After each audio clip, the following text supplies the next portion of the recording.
মিথ্যা সংবাদের প্রতিবাদে সংবাদ সম্মেলন করলেন মুলাদী উপজেলা ছাত্রদলের সদস্য সচিব জুলফিকার আহমেদ বেল্লাল সরদার। মুলাদী থেকে আমাদের সিনিয়র রিপোর্টার মনিরুজ্জামানের পাঠানো তথ্যচিত্র। বরিশালের মুলাদী প্রেসক্লাবে বৃহস্পতিবার বিকেল ৪টায় নিজের বিরুদ্ধে প্রকাশিত একটি সংবাদকে মিথ্যা ও ভিত্তিহীন দাবি করে সংবাদ সম্মেলন করেছেন মুলাদী উপজেলা ছাত্রদলের সদস্য সচিব জুলফিকার আহমেদ বেল্লাল সরদার।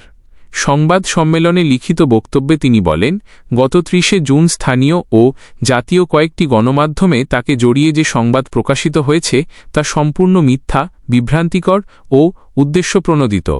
বিষয়টি তিনি পরবর্তীতে জানতে পেরে গণমাধ্যম কর্মীদের সামনে নিজের অবস্থান তুলে ধরতে এ সংবাদ সম্মেলনের আয়োজন করেন। তিনি আরও বলেন, আসন্ন ইউনিয়ন পরিষদ নির্বাচনে তিনি নিজ ইউনিয়ন থেকে চেয়ারম্যান পদে প্রার্থী হওয়ার প্রস্তুতি নিচ্ছেন। এ কারণে রাজনৈতিকভাবে তাকে প্রতিপন্ন ও জনসম্মুখে ভাবমূর্তি ক্ষুণ্ণ করার উদ্দেশ্যে এমন সংবাদ প্রকাশ করা হয়েছে বলে তিনি অভিযোগ করেন।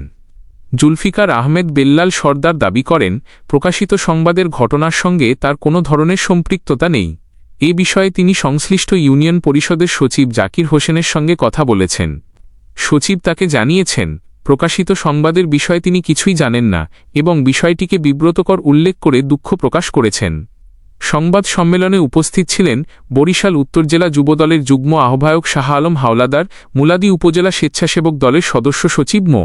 ইউনুস হাওলাদার, মুলাদী উপজেলা ছাত্রদলের আহ্বায়ক মহিউদ্দিন ঢালী এবং পৌরসভা ছাত্রদলের যুগ্ম আহ্বায়ক হেমায়েত উদ্দিন হাওলাদার। জনতার কথা নিউজ টিভি, ঢাকা। আমার সম্মান পূর্ণ করেছে, আমার পরিবারের সম্মান পূর্ণ করেছে।